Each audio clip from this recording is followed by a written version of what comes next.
So we're gonna find out the moisture. But I'm gonna make Cody prong it.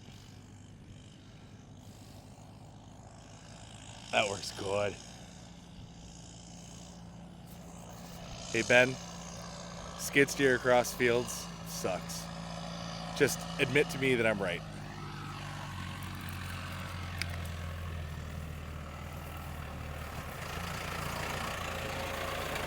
How's it look, boy? I'm waiting for you to do the honors.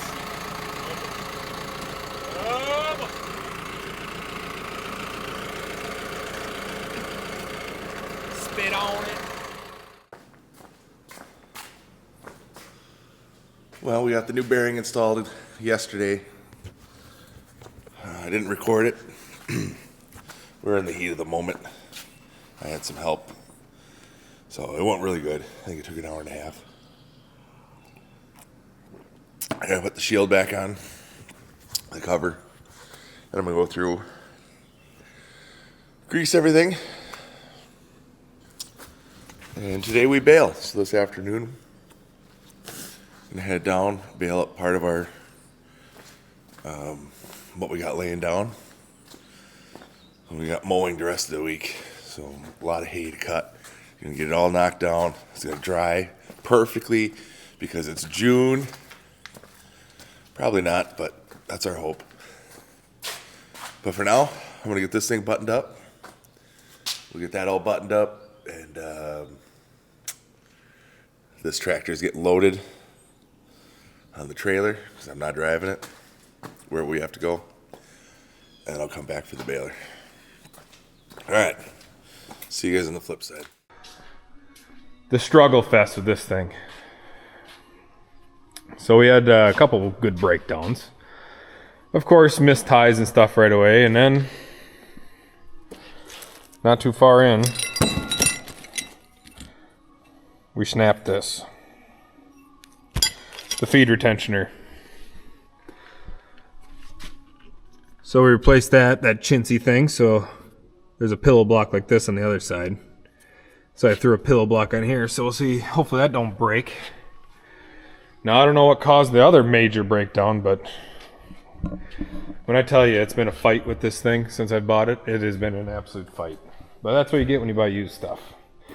So up by the knotters, on the right hand side, off the brake, the knotter brake, you got a big cast arm.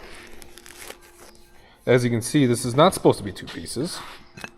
This is supposed to be one. And it is not anymore. So it kerfunkled me why that would break. I talked to a couple people, they've never seen them break. But they've seen the rods break that's connected to. It goes from the back of the needles all the way up there. I don't know what I did with that rod. Don't mind the shop. It's a disaster. Planting season just got over. So this is the rod was too big. It's too big. I don't know what you want to call them. Bearing, eye bolt bearing things at the end.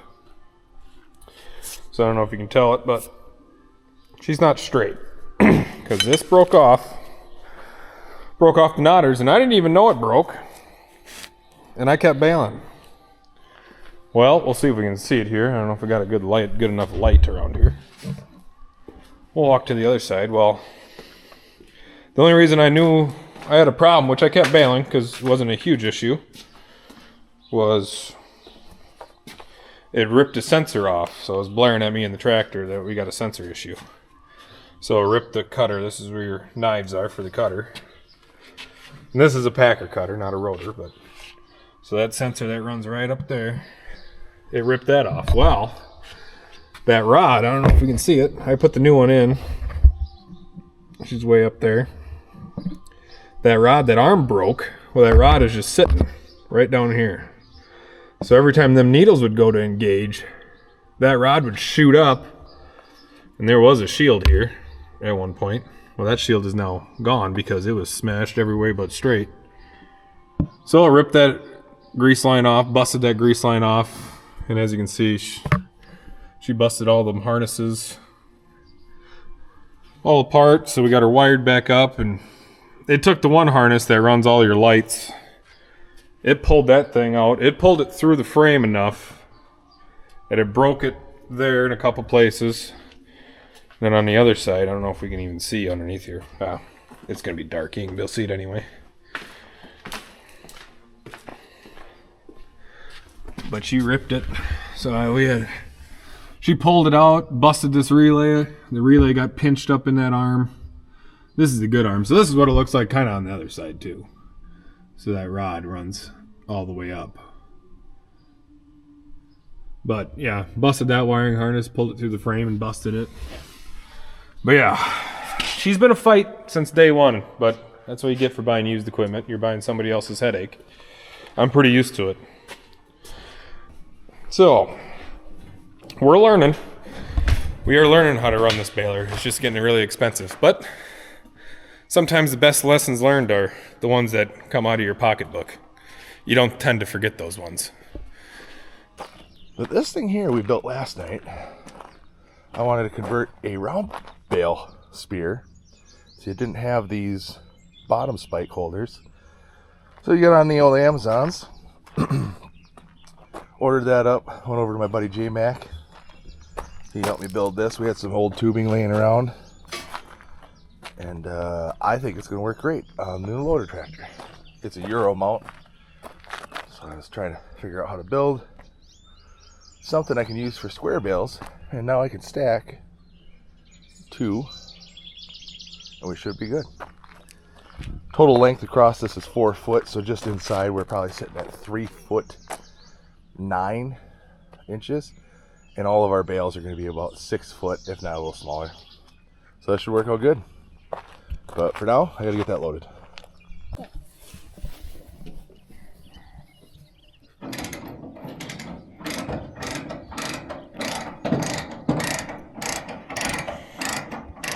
Turn it around. Turn the camera around. Don't turn it. There you go.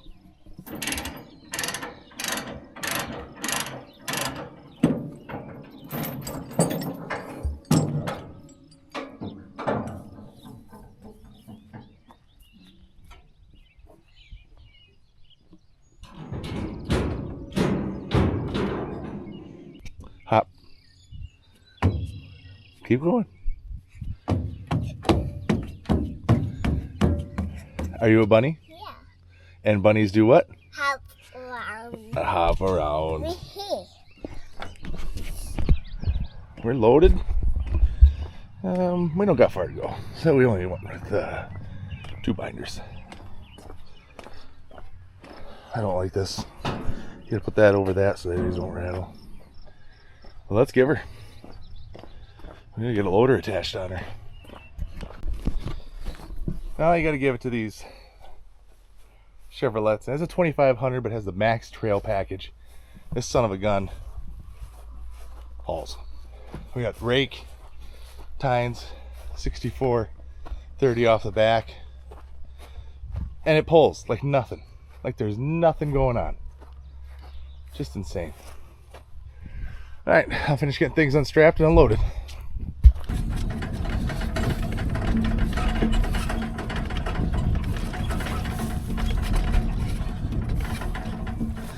That makes you wonder why they didn't just do square. You know what I'm saying?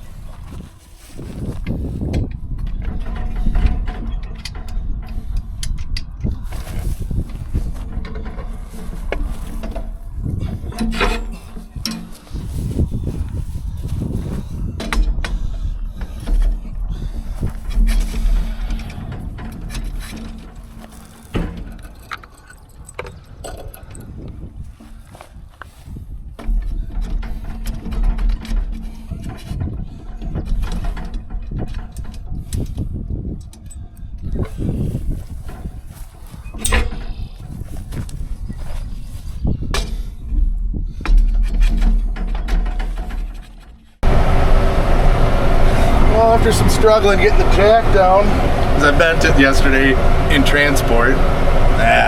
Sometimes that happens. We are now raking. The whole point here with the single row is we're trying to get it to dry as fast. We got a beautiful Monday afternoon, lots of sun, little bit of breeze. So we're taking the stuff that's on top crusty, this rake here, flips it over on its belly up, and we're hoping to get a couple more hours of dry time, see if we can get this sun gun dried down to an ideal moisture for the big squares. If not, rounds will work, because rounds sweat a little different, or all the science between rounds and squares, and I'm sure there'll be quite a bit of information presented on the YouTubes for all types of farmers to see. But essentially, we're just trying to dry it as much as we can. We do have a bale wrapper, so if we need to, we can wrap them. The only thing we do not have, and it's just because we're, young fart trying to farm, wannabe farmers, we only have, we don't have any dope. We can't apply any inoculant to the hay if we get it down. So that's on us. But you know what? We're going to be out here. We're going to give her hell. See what we can't come up with here. So I'm going to make another pass. My old man, my Faja, he's actually coming down. He's going to help us rake and gather bales. So I just got to try to keep her in the rows, Brett. So I just gotta wait for him to come down. He's gonna take over for this. I'm gonna get some other stuff set up, including get some drone footage here. So busy Monday afternoon. If my boss happens to watch this, thank you for letting me have the afternoon off to do some hay. Really appreciate it.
8:30, quarter to 9 at night.